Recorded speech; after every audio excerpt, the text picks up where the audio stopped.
Hi, I'm Jeff with Westcott Designs, and today we're going to talk about second and third gen Tacoma sliders. We just got through installing these. These are direct bolt-on sliders. They come with all the hardware kit. You can see here, it's got all the hardware you need to install them. Obviously you can see they're made in the USA, which is right here in our shop. We make everything in-house. The tools you're going to need is a 14 millimeter, a 12 millimeter, and a 10 millimeter, and you can use an open end wrench or you can use a socket wrench. So what I'm going to show you here is probably the first steps to removing, to prepare for installation of the rock sliders.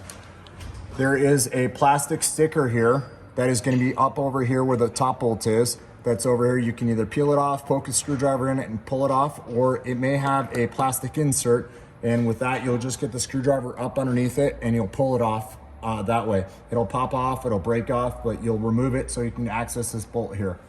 So the other thing is these plastic covers that are right here. These are going to allow access back into the frame rail here, so you can hold one of our spacers on the back, which looks like this. You can hold the spacer up on the back here to get the hardware in from the front side. This is a 12 millimeter bolt that you're going to take out of here so you can access that side. Then over on this side, you're going to go over here. Here's another 12 millimeter here. You're just going to take this so when you slide your hand in there, it's not cutting the back of your hand from the back side. And then there's another 12 millimeter here, and that's so you can get your hand back in there. So, and then you've got this module right here.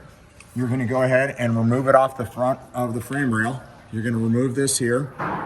And then when you remove that, you're going to take that off and just have it freely on the back side.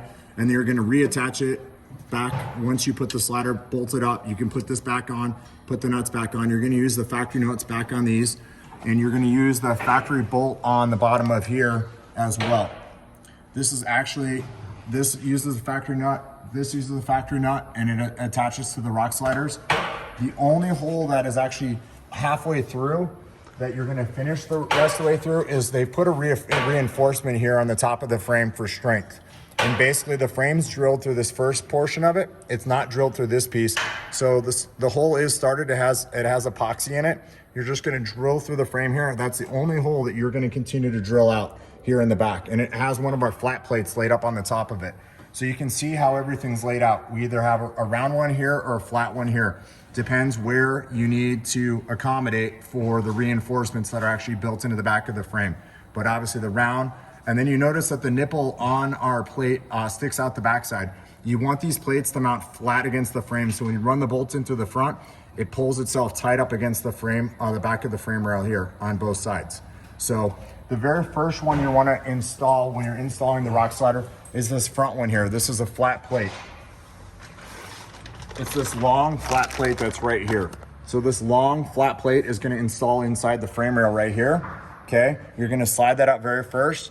You're going to line the screw up in there. You can hold it with your finger from the inside here, and then you can get the screw started here on the bottom side. And once it's started, you can let go of it, it's fine, but that'll help hold it in place.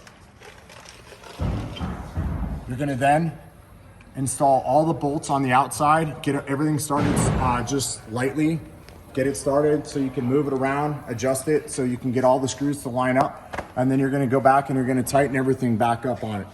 Then what you're going to do, this is actually a 10 millimeter here.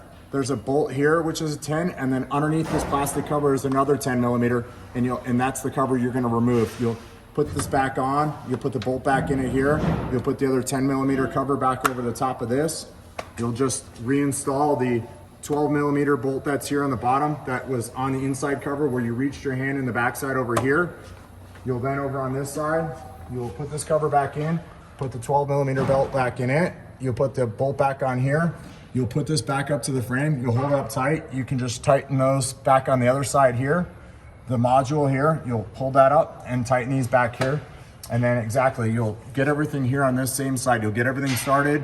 And then there is one cable here where the line goes over the top, and that is for the cables here that run across. You'll actually lay this back. It'll use the new hardware bolt, but it'll go with the old fastener here.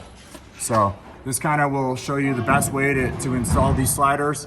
They're super easy. They work best with two people. You can do it by yourself. Sometimes people will take a jack stand and put it on the front side, they'll install it on the back side to hold to balance it, or vice versa. Some guys will lay on their back and slide up underneath the car with it laying across their chest, and they'll hold it up with their knee laying up underneath the car. We actually do them on the ground. We do not do them on the lift, so it works a lot better on the ground. The only reason we put this up on the lift is really just to get up underneath it and show you some of the different things you need to do for all the bolts and where all the fasteners go in location. Please, if you have any questions or you need any help, please don't hesitate to reach out to us. Thanks again for watching, and we appreciate your business.